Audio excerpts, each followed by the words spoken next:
Taste the Daily. பத்திரிகையாளர்களை துன்புறுத்தக்கூடாது என காவல்துறைக்கு சென்னை உயர்நீதிமன்றம் உத்தரவு. சென்னை அண்ணா பல்கலைக்கழக மாணவி பாலியல் வன்கொடுமை செய்யப்பட்ட வழக்கில் எஃப்ஐஆர் வெளியானது தொடர்பாக பத்திரிகையாளர்கள் தொடர்ந்த வழக்கில் உத்தரவு.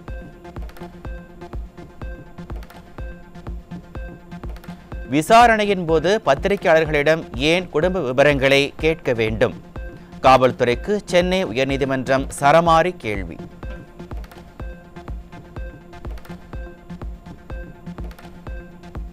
செங்கல்பட்டு மாவட்டம் கிளாம்பாக்கம் பேருந்து நிலையத்திலிருந்து ஆட்டோவில் வந்த 16 வயதுடைய மேற்கு வங்கத்தைச் சேர்ந்த சிறுமிக்கு பாலியல் தொல்லை. சிறுமிக்கு பாலியல் தொல்லை அளித்த மர்ம கும்பல் சிறுமியை கோயம்பேடு அருகே விட்டுவிட்டு தப்பி ஓடியதாக குற்றச்சாட்டு. மேற்கு வங்க மாநில சிறுமிக்கு பாலியல் தொல்லை கொடுத்த 3 பேரை பிடிக்க முடியாமல் திணறும் விடியா அரசின் காவல்துறை. ஸ்டாலின் ஆட்சியில் சிறுமிகளுக்கு எதிரான பாலியல் அத்துமீறல்கள் அதிகரித்து வருவதாக பொதுமக்கள் குற்றச்சாட்டு. தஞ்சாவூரில் திருமணம் செய்து கொள்வதாக கூறி 17 வயது சிறுமிக்கு பாலியல் தொல்லை கொடுத்த இளைஞர் போக்சோவில் சிக்கினார். திமுக ஆட்சியில் நாளுக்கு நாள் அதிகரித்து வரும் பெண்களுக்கு எதிரான குற்ற சம்பவங்களால் பெற்றோர்கள் வேதனை. கோவை மாவட்டம் பேரூரில் வீட்டில் தனியாக இருந்த 78 வயது மூதாட்டியை பாலியல் வன்கொடுமை செய்தவர் பிடிபட்டார். திறனற்ற ஸ்டாலின் ஆட்சியில் சட்டம் ஒழுங்கு சீர்கேட்டால் பெண் குழந்தைகள் முதல் மூதாட்டிகள் வரை யாருக்கும் பாதுகாப்பு இல்லாத அவலம். நிர்வாக திறனற்ற ஸ்டாலினின் திமுக ஆட்சியில் தமிழ்நாட்டின் பல்வேறு பகுதிகளில் கடந்த சில தினங்களாக சிறுமிகள் மற்றும் பெண்களுக்கு எதிரான குற்றங்கள் தொடர்ந்து அதிகரிப்பு. கடந்த அதிமுக ஆட்சியின் போது ஒரே ஒரு பாலியல் வழக்கிற்காக குரல் கொடுத்தவர்கள் இப்போது எங்கே போனார்கள் என மக்கள் கேள்வி. சென்னை நந்தம்பாக்கம் மியாட் மருத்துவமனை அருகே சாலையில் AK-47 ரக துப்பாக்கி மற்றும் 30 தோட்டாக்கள். சென்னையின் பிரதான பகுதியில் துப்பாக்கி கண்டெடுக்கப்பட்டதால் பொதுமக்கள் அதிர்ச்சி. சட்டம் ஒழுங்கை பாதுகாக்க தவறிய மத்திய மைனாரிட்டி பாஜக அரசால் டெல்லியில் சட்டவிரோத குடியேற்றம் மிகப்பெரிய பாதிப்பாக மாறிய அவலம். சட்டவிரோத குடியேற்றம் தேசிய பாதுகாப்புக்கு அச்சுறுத்தலாக உருவெடுத்திருப்பதாக ஆய்வறிக்கையில் அதிர்ச்சி தகவல்.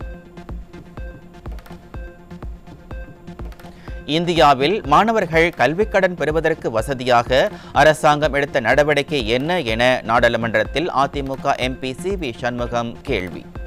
தேவையின் அடிப்படையில் மாணவர்களுக்கு கல்விக்கடன் வழங்கப்படுவதாக மத்திய இணையமைச்சர் பதில்.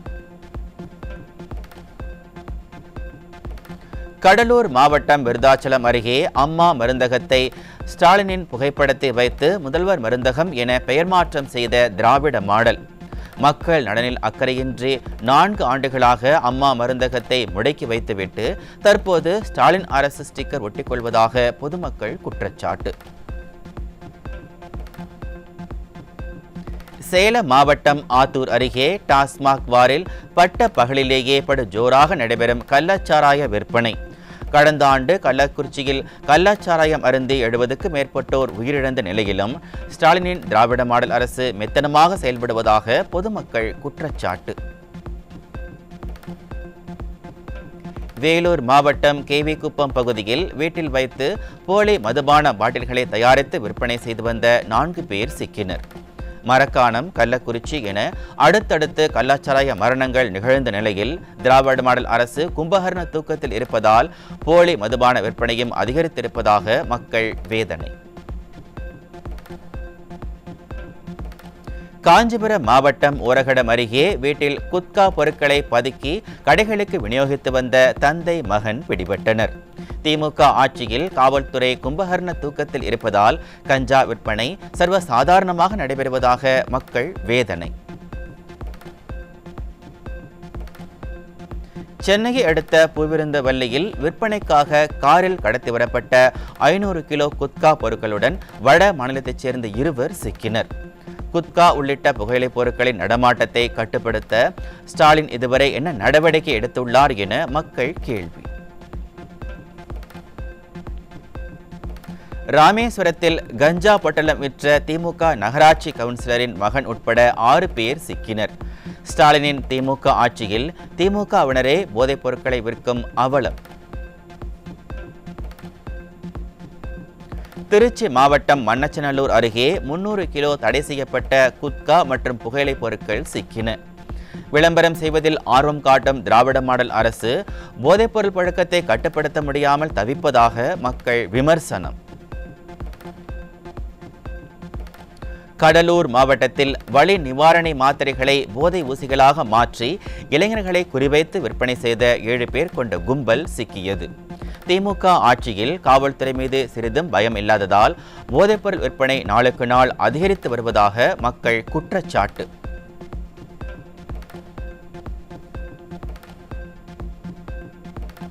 சென்னை அம்பத்தூரில் ஆந்திராவிலிருந்து விற்பனைக்காக கொண்டுவரப்பட்ட 30 கிலோ கஞ்சா பறிமுதல். திமுக ஆட்சியில் போதைப்பொருள் புழக்கம் அதிகரித்து வருவதால் இளைஞர்கள் சீரழிந்து வரும் அவலம்.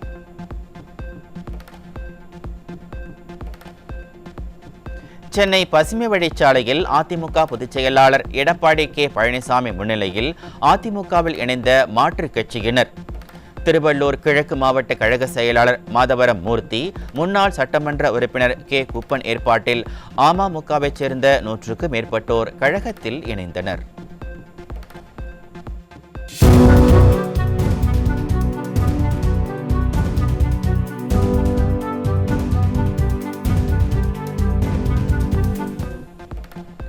திருவாரூர் மாவட்டம் முத்துப்பேட்டை அருகே கனமழையில் நெல் பயிர் பாதிக்கப்பட்டதால் மனமுடைந்த விவசாயி தற்கொலை.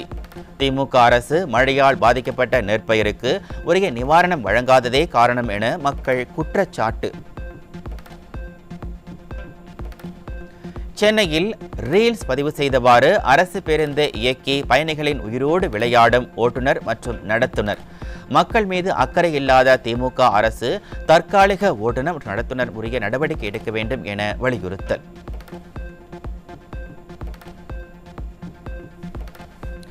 ராமநாதபுரம் அருகே ஆதியக்குடி அரசு பள்ளியில் மதிய உணவு வழங்குவதில் தாமதம் ஏற்பட்டதால் பட்டினியுடன் காணப்படும் மாணவர்கள்.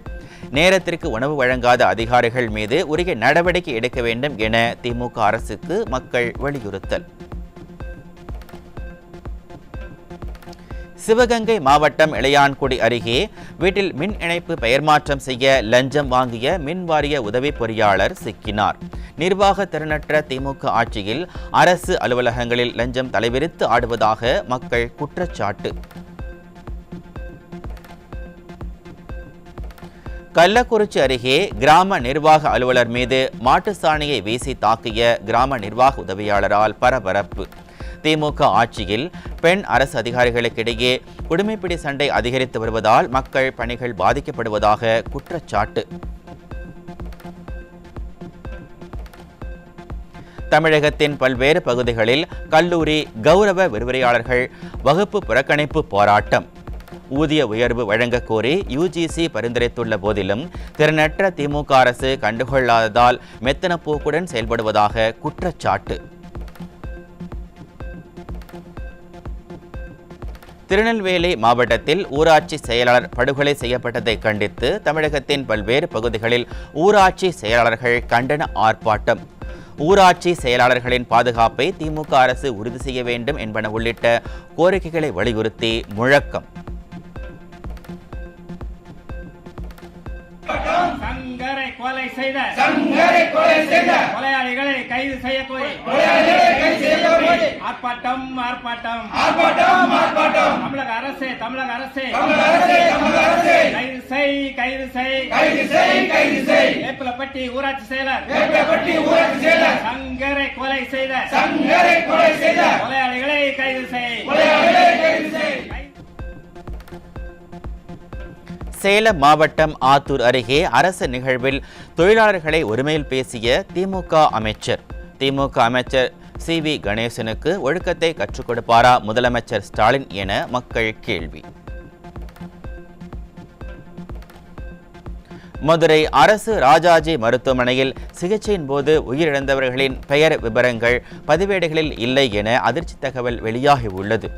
ஸ்டாலின் ஆட்சியில் அரசு மருத்துவமனைகள் சீரழிந்திருப்பதாக மக்கள் கூறி வரும் நிலையில் ஆதரவற்றவர்கள் பலர் அரசு மருத்துவமனையில் இருந்து மாயமாவதாக குற்றச்சாட்டு எழுந்துள்ளது.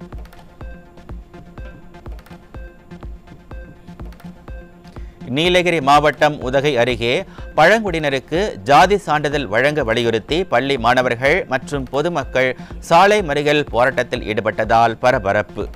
மேடைக்கு மேடை சமத்துவம் சமூக நீதி என பேசும் ஸ்டாலின் ஆட்சியில் ஜாதி சான்றிதழ் பெறுவதற்கு கூட போராட வேண்டிய சூழல் இருப்பதாக பழங்குடியின மக்கள் ஆதங்கம். திருவண்ணாமலை மாவட்டம் வந்தவாசியில் மக்கள் கொடுத்த மனுக்கள் மீது நடவடிக்கை எடுக்காத அதிகாரிகளை கண்டித்து காது கேட்கும் மெஷின் மற்றும் கருப்பு கண்ணாடி கொடுத்து நூதன முறையில் போராட்டத்தில் ஈடுபட்ட கிராம மக்கள். மக்களிடம் விதவிதமான பெயர்களில் மனுக்களை பெற்று விளம்பரம் செய்யும் ஸ்டாலின் அரசு அந்த மனுக்கள் மீது நடவடிக்கை எடுப்பதே இல்லை என மக்கள் குற்றச்சாட்டு.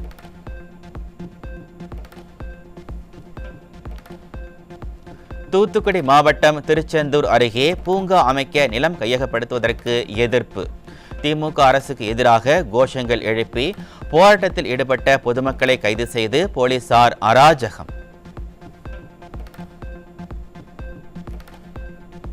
மதுரை மாவட்டம் கத்துப்பட்டியில் திமுகவினரிடையே ஏற்பட்ட பிரச்சனையால் ஒரு வாரத்திற்கு முன்பு துவங்கப்பட்ட டிஎன்சிஎஸ்சி நெல் கொள்முதல் மையம் நிறுத்தம்.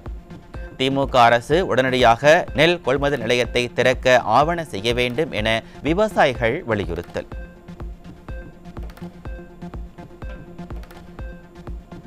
ஆளுநர் மற்றும் தமிழக அரசு இடையிலான மோதல் போக்கால் மக்களே பாதிக்கப்படுகின்றனர். ஆளுநருக்கு எதிரான வழக்கில் உச்சநீதிமன்றம் கருத்து. உலகெங்கிலும் இந்தியாவின் புகழ் வளர்ந்திருப்பதாக மைனாரிட்டி பாஜக அரசு பெருமிதம் பேசி வரும் நிலையில் இந்தியர்களை இராணுவ விமானத்தில் நாடு கடத்திய அமெரிக்கா.